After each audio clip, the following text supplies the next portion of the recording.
తాకట్టులో ఉన్న బంగారాన్ని విడిపించి ఆ రోజు ఆన్లైన్ రేటుకే మేము కొంటాం. Sharma gold company. నమస్తే, వెల్కమ్ టు సుమన్ టీవీ. నేను మీ సుమన్ టీవీ ఉషా. నూతన సంవత్సరానికి సంబంధించి 2025 కనుక చూసుకుంటే 12 రాశుల వరకు అసలు ఏ విధంగా ఉండబోతుంది, ప్రత్యేకించి మా రాశివారు ఏ విషయాల్లో జాగ్రత్తలు వహించాలి అండ్ దాంతోపాటు వ్యాపారాల్లో, పెట్టుబడులు, ఆరోగ్యరీత్యా, వివాహరీత్యా, సంతానరీత్యా ఎటువంటి జాగ్రత్తలు తీసుకోవాలని అడుగుతూ ఉంటుంటారు. మరి ఈ నూతన సంవత్సరంలో ఏ రాశి వారికి ఎలా ఉండబోతుంది, ఒక్కొక్క రాశి వారు ఏ విషయాల్లో జాగ్రత్తలు వహించాలో మనతో పాటు ఉమా దేవరకొండ గారు ఉన్నారు, ఆయన అడిగి తెలుసుకుందాం. నమస్తే అండి. నమస్తే అమ్మా. సింహరాశి వారికి నూతన సంవత్సరంలో ఏ విధంగా ఉండబోతుంది అంటారు? 2025 అంటేనే ప్రతి ఒక్కరికి కొత్త సంవత్సరం వస్తుంది అంటే కొత్త కొత్త ప్లాన్స్ ఉంటూ ఉంటాయి.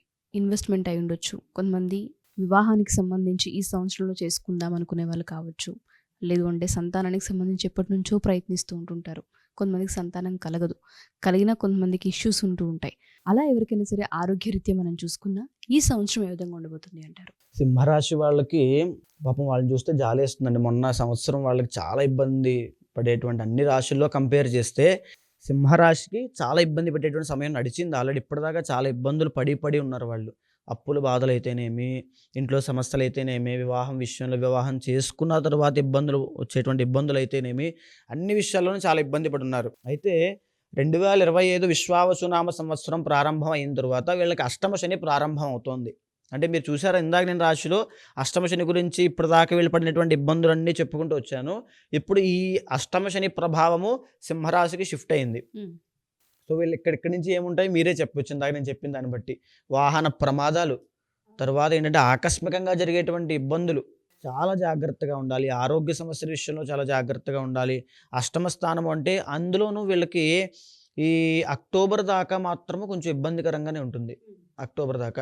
అక్టోబర్ ఇబ్బందిగా ఉన్నప్పటికీ కూడా అంతర్గత జాతకం, నేను చెప్తున్నాను కదండి, ఏదైనా సరే గోచార పరంగా ఒక రిజల్ట్ కనబడుతుంది, అంతర్గత జాతకం బట్టి చూస్తే ఇంకోటి కనబడుతుంది. రెండింటినీ సమన్వయం చేసుకున్నప్పుడే వీళ్ళకి ఆ యొక్క పూర్తి రిజల్ట్ అనేది అందుతుంది.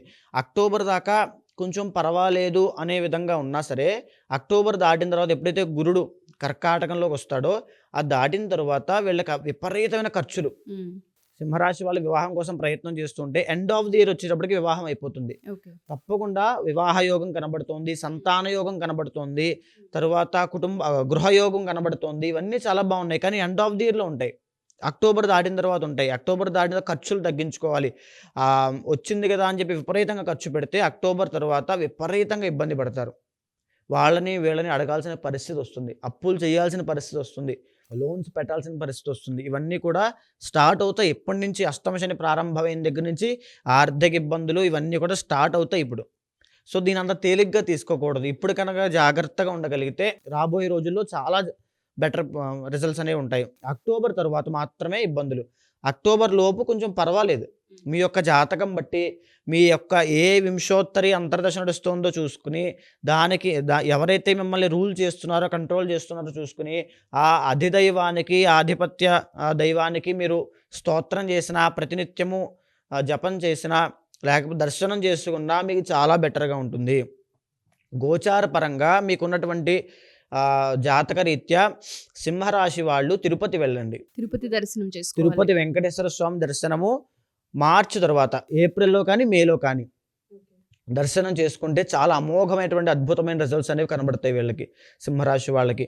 అదేవిధంగా ఇప్పటిదాకా చాలామంది లవ్ ప్రాబ్లమ్స్ అండి. ఈ విషయం మీరు అడగలేదు, కానీ ఎందుకంటే నా దగ్గరికి వచ్చేవాళ్ళు చాలామంది నా లవ్ సెట్ అవుతుందా, కుదురుతుందా, కుదరదా, ఆ అమ్మాయి ఒప్పుకుంటుందా, ఎప్పుడు ప్రపోజ్ చేయాలి కూడా అడుగుతారండి. దానికి కూడా ముహూర్తం అడుగుతారు. సింహరాశి వాళ్ళు మార్చి తర్వాత ఏప్రిల్, మే, జూన్, జూలై, ఆగస్ట్, సెప్టెంబర్ ఈలోపు మీ లవ్ విషయంలో అన్ని సత్సంబంధాలే. ఇక్కడ దాకా డైలమాలో ఉన్నటువంటి మీ రిలేషన్షిప్ ఇక్కడి నుంచి ఒక ట్రాక్ ఎక్కుతుంది. లవ్ ప్రాబ్లమ్స్ అన్నీ సాల్వ్ అవ్వబోతున్నాయి మార్చి తర్వాత.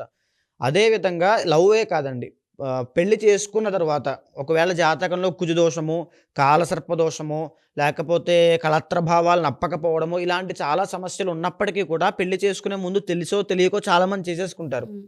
చూసుకోలేకో చాలామంది చేసుకుంటారు. వాళ్ళకి చాలా ప్రాబ్లమ్స్ వస్తాయి. ఒకవేళ ఒక జాతకానికి కుజదోషం ఉంది అనుకోండి, ఇంకో జాతకానికి కూడా ఉండాలి. లేకపోతే రెండిటికి ఉండకూడదు. ఎప్పుడైతే ఒకదానికి ఉండి ఇంకొకటి లేదో ఇద్దరికీ ఇబ్బందులు వస్తాయి. అష్టమ స్థానంలో కుజుంటే ప్రాణానికి ప్రమాదము.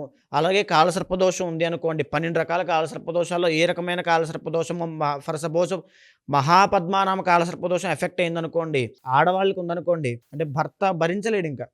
అంటే ఆమె యొక్క ప్రవర్తన అంత తీవ్ర స్థాయికి వెళ్ళిపోతుంది. మొండితనము, పట్టుదల ఇవన్నీ. ఇలా కాలసర్పదోషము, కుజదోషం వల్ల ఇబ్బంది పడుతూ పెళ్లి చేసుకున్న ఉన్నటువంటి సింహరాశి వాళ్ళు భార్య అయినా భర్త అయినా సరే వాళ్ళకి 2025 ఏప్రిల్ తరువాత నుంచి అన్నీ కూడా శుభ పరిణామాలు రాబోతున్నాయి. కొంచెం కలిసి ఉండేటువంటి పరిస్థితులు కనబడతాయి. తరువాత ఏప్రిల్ దగ్గర నుంచి అక్టోబర్ దాకా ఆర్థికంగా కూడా ప్రమోషన్స్ ఉంటాయి. అంటే మీకు గ్రోత్ పెరుగుతుంది, అన్ని విషయాల్లో బాగుంటుంది. అక్టోబర్ తర్వాత విపరీతంగా వచ్చింది కదా అని ఖర్చు పెట్టేస్తుంటారు. అంటే మనకి ఇక్కడ గ్రహ ప్రభావము ఎలా ఖర్చు అయిపోతాయండి, ఎందుకండి మాకు నష్టం కలుగుతుంది అని అంటే, ఆ యొక్క ప్రభావము గ్రహాల దగ్గర నుంచి ఆ ఎనర్జీస్ మన శరీరం మీద అలా పడతాయి. పడినప్పుడు మన ఆలోచనలు, మన థాట్స్, మనం తీసుకునే నిర్ణయాలు, మన పరిస్థితులు ప్రతిదీ కూడా దానికి అనుగుణంగానే రియాక్ట్ అవుతాం. అలా రియాక్ట్ అవ్వకుండా మనకి పాజిటివ్గా ఉండాలంటే దానికి యాంటీ ఫోర్స్ అనేది చేయాలి. ఫర్ సపోజ్ మనకి జ్వరం వచ్చిందనుకోండి, యాంటీగా మనం ఒక పారాసిటమాల్ ఎలా వేస్తామో అలాగే ఒక యాంటీ ఎనర్జీని, ఒక యాంటీ ఫోర్స్ని భక్తి, భగవంతుడి రూపంలో, ఒక ఆధ్యాత్మికత రూపంలో మనకు ఇంజెక్ట్ చేసినప్పుడు మన ఆత్మకి, మన శరీరానికి మనం తీసుకునే నిర్ణయాలు మన జీవితాన్ని డిసైడ్ చేస్తాయి కదా. ఆ నిర్ణయాలన్నీ పాజిటివ్ వైపే వెళ్తాయి, మన పరిస్థితులన్నీ పాజిటివ్గా క్రియేట్ అవుతాయి. అందుకోసమే తిరుపతి వెంకటేశ్వర స్వామి వీలైతే 3 నెలలకు ఒకసారి, 2 నెలలకు ఒకసారి మీకు సౌలభ్యం ఉంటే నెలకొకసారి వెళ్ళండి. సింహరాశి వాళ్ళకి చాలా బాగుంటుంది. అదేవిధంగా ఆరోగ్యపరంగా వచ్చేటువంటి సంతానపరమైన ఆరోగ్య సమస్యలు సింహరాశి వాళ్ళకి రాబోతున్నాయి. ఓకే. ఈ యొక్క 2025 సంవత్సరంలో వాళ్ళకి బయటపడతాయి. చాలామంది ఆడవాళ్ళకి పీసీఓడి అవ్వచ్చు, పీసీఓఎస్ అవ్వచ్చు, ఇలాంటి చాలా ఇబ్బందులు ఉంటాయి. అవి కూడా సింహరాశి వాళ్ళకి, ఆడవాళ్ళకి, అంటే అందరికీ ఆడవాళ్ళు అంటే మగవాళ్ళు ఉంటారు, ఆడవాళ్ళు పెద్దవాళ్ళు ముసలి, అలా కాదండి. ఆ ఏజ్ బట్టి మనం జాతకం చూసుకోవాలి. పీసీఓడి, పీసీఓఎస్ ప్రాబ్లమ్స్ అనేవి సంతానపరమైన సమస్యలు కాబట్టి అవి 2025లో బయటపడబోతున్నాయి. అవి కూడా తిరుపతి వెంకటేశ్వర స్వామి దర్శనం చేసుకున్న మాత్రం చేత, వెంకటేశ్వర స్వామి ఆరాధన చేయడం వల్ల ఆ సింహరాశి వాళ్ళకి ఆ దోషం కూడా పోతుంది. ఓకే. సో ఇవన్నీ దోషాల వల్ల వచ్చే ప్రాబ్లమ్స్ మనం చెప్పుకోవచ్చు అంటారా? ఎందుకంటే మీరు వెంకటేశ్వర స్వామిని దర్శించండి అని మీరు చెప్తున్నారు కాబట్టి అడుగుతూ ఉన్నాను.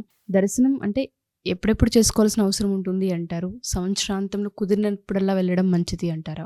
ఫర్ సపోజ్ నేను దర్శనం చేసుకోండి అన్నానండి, లేదు ఇంకో పూజ ఏదో చెప్తా పరిహారం కింద, లేదా ఒక మంత్రం చెప్పి దీన్ని ఒక 5 లక్షల సార్లు జపం చేయమన్నాను ఇందాక ఒక రాశి గురించి చెప్పినప్పుడు, అలా చెప్తాను. ఇవన్నీ ఎందుకు చెప్పాలి, ఎందుకు చెయ్యాలి, ఎలా రిజల్ట్స్ వస్తాయి అనే విషయానికి వస్తే, మనం ఒక ఎనర్జీని మనం ఎక్వైర్ చేసుకుంటున్నామండి, తీసుకుంటున్నాం. ఎందుకు తీసుకోవాలి అనుకుంటే, ఫర్ సపోజ్ గ్రహాలు శని ఉందనుకోండి, శని అంతర్గత జాతకంలో మన యొక్క అంతర్దశ, శని అంతర్దశ నడుస్తుంది. ఓకేనండి. అంటే శని యొక్క కంట్రోల్లో మనం ఉన్నాం, శని యొక్క కాంతి మన మీద ఎక్కువ పడుతుంది. సో శని మన జాతకంలో బాగాలేదు. సో మనకు వచ్చేటువంటి కాంతి మన మీద దుష్ప్రభావాన్ని చూపిస్తుంది. ఆ కాంతి మన మీద పడినప్పుడు మనం దానికి అనుగుణంగా రియాక్ట్ అయినప్పుడు మన పరిస్థితులు అలాగే ఉంటాయి, మన ఆలోచనలు అలా ఉంటాయి, మన ప్రతిదీ అలాగే ఉంటుంది, అన్నీ కూడా బ్యాడ్గానే ఉంటుంది. సో దానికి యాంటీగా ఉండాలంటే మనం ఏదో ఒక దానికంటే శక్తివంతమైనది ఏదైనా మనం తీసుకోవాలి, పట్టుకోవాలి. అదే పూజ, పరిహారము, మంత్రము, దర్శనము, ప్రతిదీ ఏదైనా అండి. తిరుపతి వెంకటేశ్వర స్వామి గుడికి ఎందుకు వెళ్ళమన్నాను, వెంకటేశ్వర స్వామిని ఆరాధన చేయడం వల్ల శనిగ్రహ దోషాలన్నీ పోతాయి. పైగా వెంకటేశ్వర స్వామి సాధారణమైన రూపం కాదు, అక్కడికి వెళ్ళగానే మనకు ఒక పాజిటివ్ వైబ్రేషన్స్ అనేవి వస్తాయి. సో ఏ రకంగా చూసినా సరే మన ఆలోచన మారడానికి, మనం ఎంతోమంది కష్టాలు అనుభవించి దేవుడే లేడనేటువంటి విషయం ఆ స్థితిలోకి వెళ్ళిపోయి నా దగ్గరికి చాలామంది వస్తారండి. మేము దేవుడిని నమ్మమండి, క్రిస్టియన్ రిలీజియన్లో కూడా వెళ్ళిపోతారు. వెళ్ళిపోయిన తర్వాత అక్కడ కూడా పని అవ్వక అయినా ఇంక మేము దేవుడిని నమ్మమండి, ఏదో మీ వీడియో చూసి ఏదో మీ మీద నమ్మకం వచ్చి ఏదో మీరు సాయం చేస్తారేమో అని చెప్పి నేను మిమ్మల్ని అప్రోచ్ చేయనండి అని చెప్తారండి.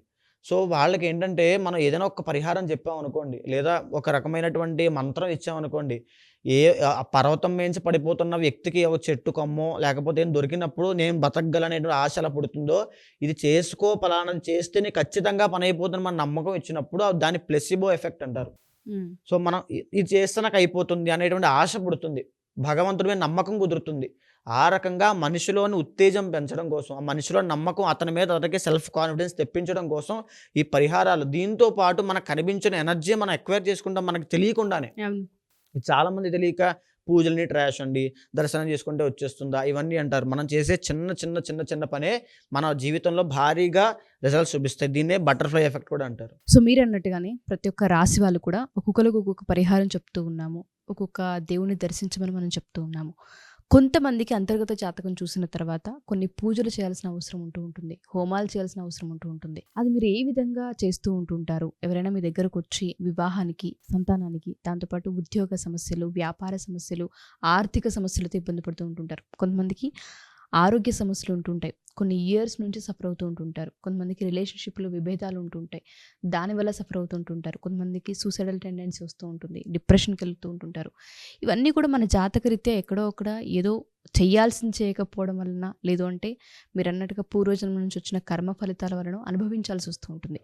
వాటిని ఓవర్కమ్ చేయాలి అంటే అంతర్గత జాతకం ఏ విధంగా బేస్ చేసి చూస్తారు మీరు? ఏ విధంగా వాళ్ళకి పరిహారాలు ఇచ్చే అవకాశం ఉంటుంది అంటారు? అంతర్గత జాతకంలో మనకి ఇప్పుడు 12 రాశులు ఉన్నట్టుగానే 12 భావాలు ఉంటాయండి, 12 హౌసెస్ ఉంటాయి. ఒక్కొక్క హౌస్ ఒక్కొక్క అంశాన్ని సూచిస్తూ ఉంటుంది. అలా మనం పుట్టిన దగ్గర నుంచి మనం అనుభవించేటువంటి క్రమంలో ఏ అంశమైనా సరే ఈ 12 రాశుల్లో 12 భావాల్లోనే ఉంటుంది. ఆఖరికి చనిపోయిన తర్వాత ఏ గతి పొందుతాం కూడా జాతకం చూసి చెప్పేయచ్చు. మనం పూర్వజన్మలో ఎలాంటి పుణ్యాన్ని తెచ్చుకున్నాము, ఎలాంటి పాపాన్ని తెచ్చుకున్నాము కూడా జాతకం చూసి చెప్పేయచ్చు. అంటే మొత్తం ప్రతీదీ కూడా జాతకంలో అవైలబుల్గా ఉంటుంది మనకి. మనం చూసేటువంటి మనకు తెలియాలి తప్ప ప్రతీదీ ఉంటుంది. అయితే ముందుగా ఆరోగ్య సమస్యలను లగ్నం నుంచి మనం డిసైడ్ చేయొచ్చండి.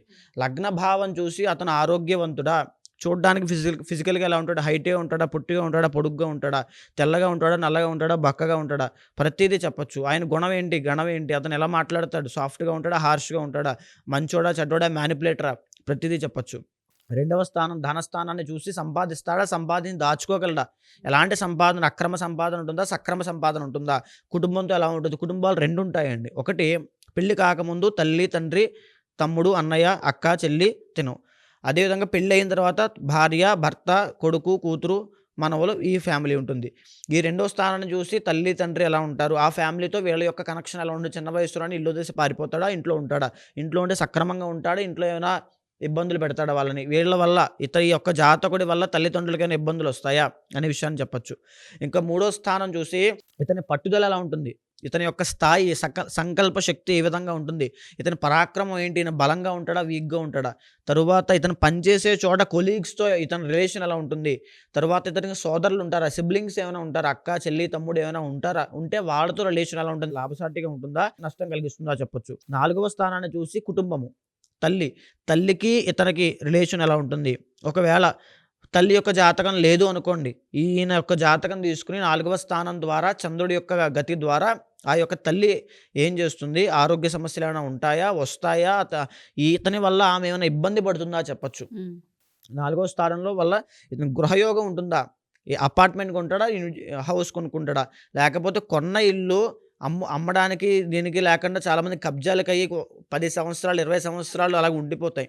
అలాంటి స్థితిలోనే ఉంటుందా, ఇల్లు కట్టే క్రమంలో ఎన్ని సంవత్సరాలు కష్టపడతాడు, అసలు గృహయోగం ఉందా లేదా, జీవితాంతం అద్దెంట్లో కూడా ఏడుస్తాడా అనే విషయం కూడా చెప్పొచ్చు. ఇంకా 5వ స్థానాన్ని చూసి లవ్ మ్యారేజ్ అవుతుందా, అరేంజ్డ్ మ్యారేజ్ అవుతుందా, ఇతని నడవడిక ఎలా ఉంటుంది, బిహేవియర్ ఎలా ఉంటుంది, ఇతని యొక్క మాట్లాడే తత్వం ఎలా ఉంటుంది, ఇతనికి సంతాన యోగం ఉందా లేదా, అబ్బాయి పుడతాడా, అమ్మాయి పుడుతుందా, ఎంత లేటుగా పుడతారా, తొందరగా పుడతారా, పుట్టిన తర్వాత వాళ్ళకి కలిసి వస్తుందా, లేకపోతే నష్టం కలుగుతుందా. 5వ స్థానాన్ని చూసి మంత్రస్థానం కాబట్టి ఈ వ్యక్తి ఏ దేవతను ఆరాధన చేస్తే ఇతనికి సిద్ధిస్తుంది మంత్రము, ఏ మంత్రం ఆరాధన చేస్తే మంత్రశక్తి ఉంది, మంత్రబలం అందుతుంది అనే విషయాన్ని చెప్పొచ్చు. 6వ స్థానాన్ని చూసి షష్ఠ స్థానం శత్రు రోగ రుణస్థానం కాబట్టి శత్రువులు ఉంటారా, బయట శత్రువులు ఉంటారా, ఇంట్లో శత్రువులు ఉంటారా, కుటుంబంలో చాలామంది వెన్నుపోటు పొడుస్తుంటారు, అలాంటి శత్రువులు ఉంటారా, బయట శత్రువులు ఎవరైనా పగబట్టి ఉంటారా, లేకపోతే అంతఃశత్రుడు కామ క్రోధ లోభ మోహ మదమాత్సల్యాలు శత్రువులుగా మారి తను ఇబ్బంది పెట్టి స్వయంకృతాపరాధం చేసుకునేలా చేస్తాయా అనే విషయాన్ని మనం చెప్పొచ్చు. రోగాలు వస్తాయా? ఎలాంటి రోగాలు వస్తాయి? కిడ్నీలు పోతాయా? లంగ్స్ పోతాయా? లివర్ పోతుందా? కంటి సమస్యలు వస్తాయా? సైనస్ ప్రాబ్లమ్ వస్తుందా? లెగ్ పెయిన్స్ వస్తాయా? సయాటికా వస్తుందా? స్పాండిలైటిస్ వస్తుందా? చెప్పొచ్చు. ఓకే. తరువాత అప్పులు సక్రమంగా చేస్తాడా? చాలామంది బిజినెస్ ఇన్వెస్ట్మెంట్ కోసం అప్పులు చేసి పెట్టుబడి పెడుతుంటారు. అది అప్పుల్లో క్యాలిక్యులేషన్ రాదు. ఒక బిజినెస్ కోసం చేసేటువంటి సక్రమమైన రుణం అది. సో అది అప్పుల్లోకి రాదు. అలాంటి రుణాలు చేస్తాడా? లేకపోతే తాగేసి విచ్చలవిడిగా తిరుగుతూ జోదం ఆడుతూ చేసేటువంటి అప్పులు చేస్తాడా? అప్పులు తీరుస్తాడా? తీర్చగలడా లేదా? రుణాలు ఎలాంటి రుణాలు ఉంటాయి చెప్పొచ్చు. సప్తమ స్థానాన్ని చూసి ఇతను బిజినెస్ చేస్తాడా? బిజినెస్ చేసే యోగం ఉందా? కలిసి వస్తుందా లేదా చెప్పొచ్చు. సప్తమ స్థానం చూసి వచ్చే భార్య ఏ దిశ నుంచి వస్తుంది? ఎలాంటి గుణగణాలు ఉంటాయి? అందంగా ఉంటుందా? చండాలంగా ఉంటుందా? లేకపోతే భార్య వచ్చిందో కలిసి వస్తుందా? కలిసి రాదా? అసలు భార్యతో కలిసి ఉంటాడా? కలిసి ఉండడా? ఇద్దరికి సౌఖ్యం ఉందా లేదా అనే విషయాన్ని చెప్పొచ్చు.